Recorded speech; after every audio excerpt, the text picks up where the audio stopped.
Turkey Day shoppers take a bite out of the Black Friday feast. Is it good news or bad news for the economy? This is Special Reports.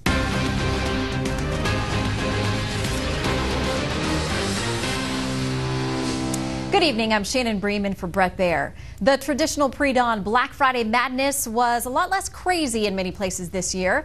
With more and more stores opening on Thanksgiving, the crush of shoppers hunting for never-seen-before-in-the-universe sale prices eased up considerably, but volume was still heavy, and with it, the usual problems. We have Fox team coverage. William Lajeunesse is in Long Beach, California, with how some union members tried to make shopping at one retailer a lot more difficult. But we began with Peter Ducey in Springfield, Virginia. Good evening, Peter. Good evening, Shannon. Shopping stats from this Black Friday will make you dizzy, like news from Target that they sold 1,800 TVs a minute and 2,000 video games a minute for the first hour they were open last night. In a few places, though, it was more like Black and Blue Friday, as fist fights earned some shoppers rides in police cruisers. But the fact that some big box stores opened their doors yesterday while the turkey was still warm has some feeling left out. I know we were looking for a TV and headphones. I know more of the bigger stores, they probably sold out of those pretty quick if you didn't get there at 12. The president of Customer Growth Partners, Craig Johnson, says the net effect of a lot of earlier openings was a pull forward of sales that hollowed out shopping this morning. It cannibalized a lot of the early morning shopping that we'd see a few years ago. Stores were dead this morning at 7 a.m. But officials here at the one-month-old Springfield Town Center in Virginia say that making money isn't a race. It's the tortoise and the hare again. We're here for the long haul. We're not just here for 20 minutes of deals. We're here for great value throughout the day. And the customers are here with a multitude of choices, not just one store. Increased online activity today shows that some Black Friday shoppers stayed home, but this weekend's sales are expected to top 2013's with a projected $36.7 billion in all. Shannon. Just more comfy at home on the couch in your PJs. All right, Peter, thanks for braving it for us. Of course, Black Friday shopping can be a full contact sport, as Peter mentioned.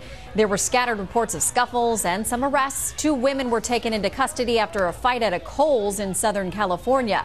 But as we mentioned a moment ago, there was a little more elbow room in many places today because stores had already been open since Thursday. There was some extra Black Friday participation at the nation's largest retailer. Walmart shoppers were joined and, in some cases, harassed by workers protesting for higher wages. William Lajeunesse has that story from Long Beach, California tonight. Hello, William. Well, Shannon, what do shoppers care more about? Low prices or the sometimes low wages of the sales staff inside? Well, union members protested across the United States using Walmart as their backdrop to argue for, number one, income equality and to campaign for a living wage.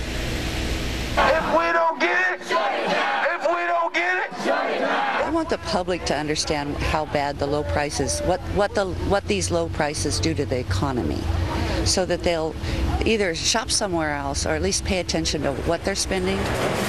Shoppers on the busiest day of the year didn't seem to listen. Walmart says 22 million visited their stores as of Friday morning. They were protesting outside, but it didn't really affect any of the business. We were fasting. But demonstrators hope Black Friday would drive home their point. They are, #1 retailer, and they have a lot of power in that, running that industry, and they need to start setting an example, just like other companies. we all strike because we have rights. From Washington, D.C. to the West Coast, the United Food and Commercial Workers Union bussed in hundreds of their members to complain about Walmart wages. They keep their employees in poverty, so other companies follow them. Target, Kmart, the grocery markets, they follow suit.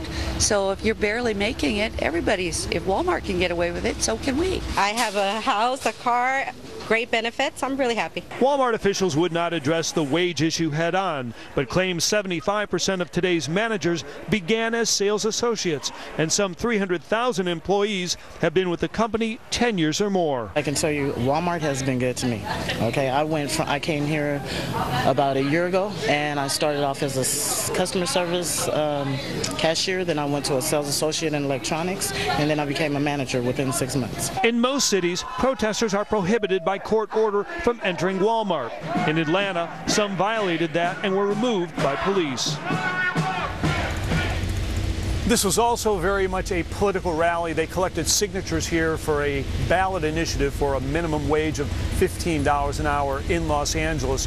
Walmart issued us a statement, Shannon, saying that the crowd here was mostly union members and did not accurately represent the feelings of their 1.3 million employees. Back to you. All right, it's always good to hear from both sides there. William, thank you. Today's stocks were mixed. The Dow gained a half point. The S&P 500 was down 5. NASDAQ gained 4. For the short week, the Dow was up about 1/5 of a percentage point. The S&P 500 gained 1/4. NASDAQ was up about 1 2/3. The lights are coming back on for many people who spent all or part of Thanksgiving in the dark. Winter storm-related power outages struck hundreds of thousands in the Northeast. New Hampshire was hit hardest with 200,000 in the dark. The number was down to 127,000 earlier today. About 31,000 remain without electricity in Maine, 8,000 in New York State, and 2,000 in New Jersey. Speaking of power, President Obama is threatening to use his to veto a bill extending many tax breaks for businesses and individuals.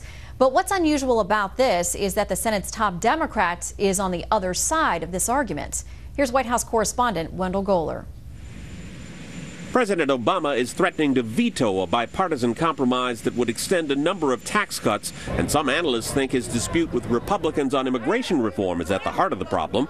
The Heritage Foundation's Stephen Moore feels it certainly contributed. There's no question that the bad blood right now between the Republicans in Congress and the White House are adding to this butting of the heads on this tax bill. The bill would make permanent tax breaks that Congress has been passing year to year, including a deduction for small business investments and one for state and local sales taxes, a tax break for NASCAR racetrack owners, and some tax breaks for charitable giving.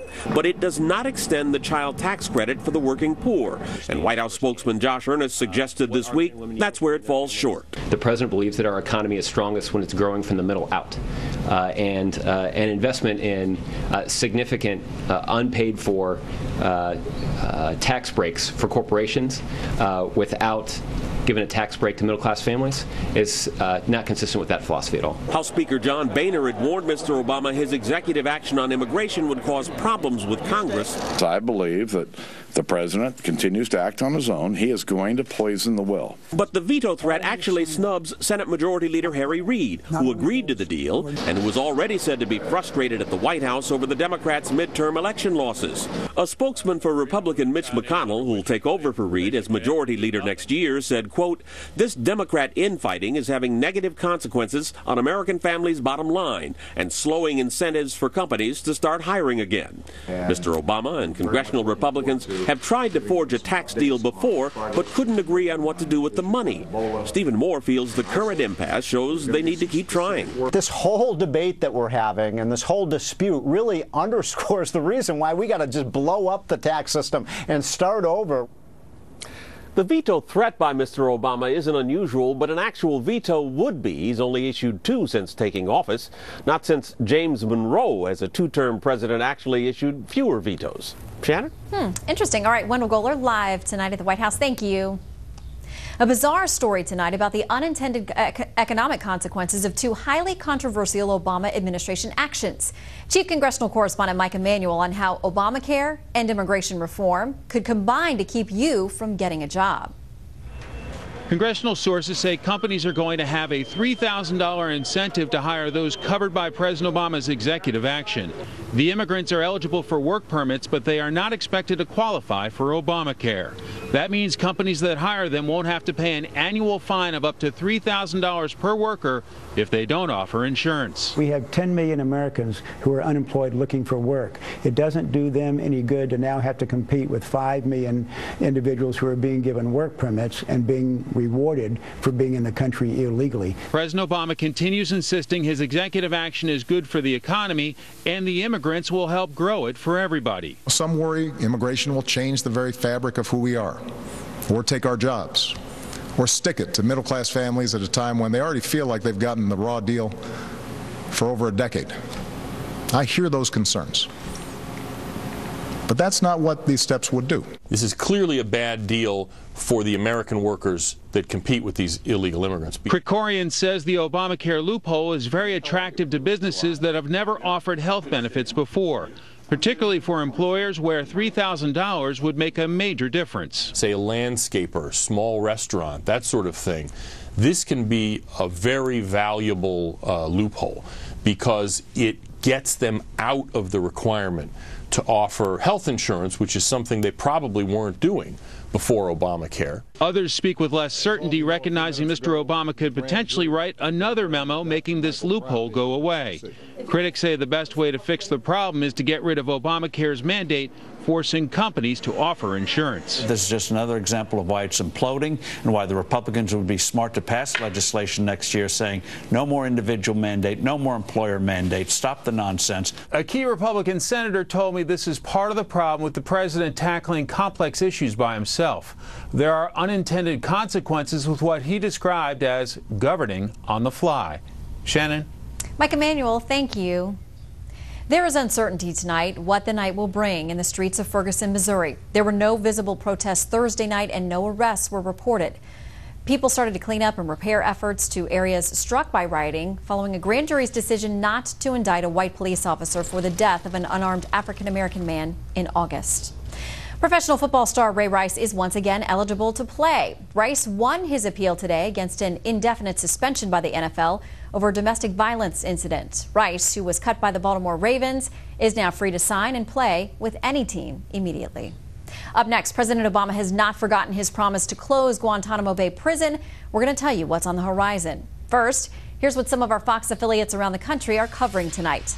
Fox 7 in Austin, Texas, where a gunman was shot and killed after going on a shooting spree downtown overnight. Investigators say the suspect attempted to set the Mexican consulate ablaze and fired more than 100 rounds at police headquarters, a federal courthouse, and other locations. No one else was injured. Fox 9 in the Twin Cities with the lighting of one of the most elaborate holiday displays in the region. Check it out. 82-year-old Gene Stoggerber has been working since September to put together everything by himself, all 70,000 lights. He's been doing it for nearly 2 decades. And this is a live look at Tampa from Fox 13. The big story there tonight, a pair of retired Marines working as Santa's elves. The men are making sure this year's Toys for Tots campaign gets a toy to every child who needs one. Last year, the effort helped 18,000 kids in Pinellas County. That is tonight's live look outside the Beltway from Special Report. We will be right back.